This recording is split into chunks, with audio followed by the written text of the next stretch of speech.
আলাইকুম বন্ধুরা, সবাই কেমন আছেন? আপনাদেরকে স্বাগতম জানাচ্ছি সেতু রেসিপিতে। আজকে ভীষণ উপকারী একটি রেসিপি দেখাবো। প্লিজ কেউ স্ক্রিপ্ট না করে আমার সঙ্গে থাকুন।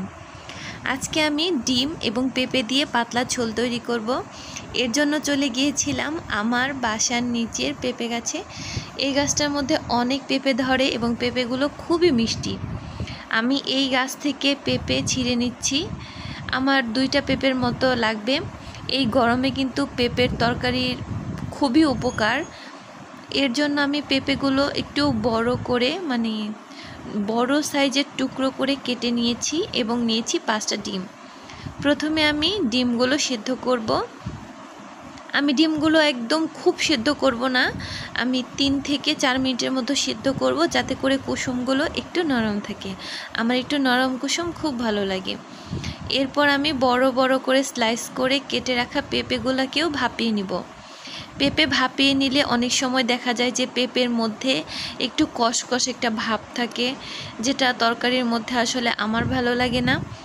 আমি এভাবে পেঁপেগুলোকে হালকা করে ভাপিয়ে নিই, তবে একেবারে কুক করি না। আপনারা যদি চান পেঁপেটাও রান্না করতে পারেন, সেক্ষেত্রে পুষ্টি উপাদান আরও বেশি অক্ষুণ্ণ থাকবে।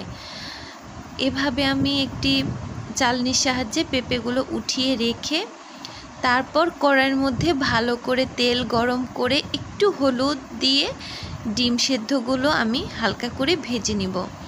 হালকা করে ভেজে নিলে কিন্তু তরকারির মধ্যে ডিমগুলো খেতে ভালো লাগে।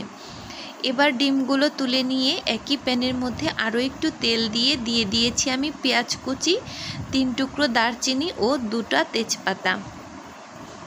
এখানে কিন্তু সব মশলাই দিব, একটু অল্প পরিমাণে দিব, যেহেতু পাতলা ঝোল রান্না করছি গরমের জন্য। তারপর মশলাটা যাতে পুড়ে না যায় সেজন্য একটুখানি পানি দিয়ে নিয়েছি। এরপর এখানে আমি দিয়েছি 1 চা চামচ আদা বাটা, 1 চা চামচ রসুন বাটা, পরিমাণ মতো লবণ, 2 চা চামচ মরিচের গুঁড়ো, 1 চা চামচ হলুদের গুঁড়ো দিয়ে ভালো করে কষিয়ে তারপর আমি এখানে পেঁপেগুলো দিয়ে দিচ্ছি। পেঁপেগুলো দেওয়ার পরেই কিন্তু পানি দেওয়া যাবে না। এই মশলার সঙ্গে 2 থেকে 3 মিনিট ভালো করে কষাতে হবে, তাহলে কিন্তু পেঁপের তরকারিটার টেস্ট ভালো হয়, না হলে পেঁপের তরকারির টেস্ট ভালো হবে না। এভাবে মিনিট 4 ভালো মতো কষিয়ে তারপর এর মধ্যে পানি দিয়ে দিব। পানির পরিমাণটা নর্মাল তরকারির চাইতে একটু বেশি দিব, যাতে করে ঝোলটা একটু বেশি পাতলা থাকে। এই ঝোলটা যখন সুন্দর মতো একটু কমে আসবে তখন আমি ডিমগুলো দিয়ে দিব, যেগুলো আগে ভেজে রেখেছিলাম।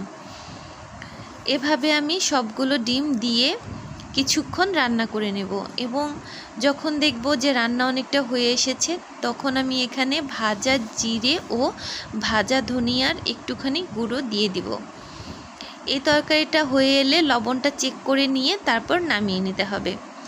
এরকম তরকারি রুটি, পরোটা, গরম গরম ভাতের সাথে খেতে খুবই ভালো লাগে। খেয়ে অবশ্যই আমাকে জানিয়ে দিবেন।